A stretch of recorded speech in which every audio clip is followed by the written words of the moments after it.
Maturanti Mijavskej strednej priemyselnej školy od 3. do 6. júna za zeleným stolom obhajovali svoje štvoročné vedomosti. 52 študentov maturovalo v odbore mechatronika, elektrotechnika, technické líceum, logistika a mechanik nastavovač.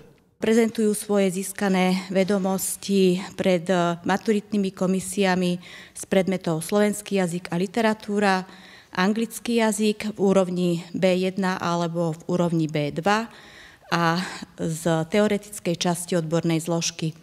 5 študentov si zvolilo aj dobrovoľnú maturitnú skúšku z matematiky a jedna študentka z fyziky.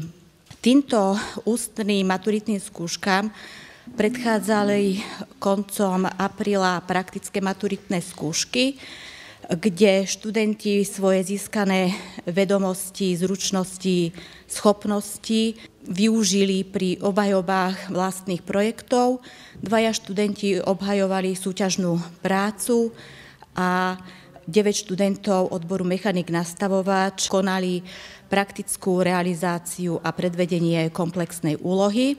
Toto sa uskutočňovalo u nás v škole v dielňach, ale aj vo firmách K+K a v Slovarme, pretože títo študenti už boli zazmluvnení v duále. Ja mám taký dar v sebe, by som povedal, že ja ten stres málo pociťujem, alebo pri tomto vôbec, pretože osobne viem, že ma v živote čakajú o mnoho väčšie výzvy a väčšie prekážky, ktoré budem musieť prekonávať, takže toto berem ako taký prvý malý krôčik, pretože viem, že tie kroky budú ešte obrovské v mojom živote. Zvládol som to, pobil som sa s tým, čo som vedel, to som povedal, dôležité bolo iba rozprávať. No, keď už aj učitelia pomohli, tak pritakať, ale povedať, čo najviac človek vie. Sadli otázky? Nesadli. Nie. Jedno bolo, čo som vedel, zoslovenčný symbolizmus, o tom som pár vied vedel povedať, ale ostatné moc nie. A čo má v hlave maturant, ktorý práve teda zložil skúšku dospelosti, aký bude ďalší plán? No, ísť domov, vyspať sa, poriadne si oddychnúť, oslaviť to samozrejme poriadne, ako sa patrí.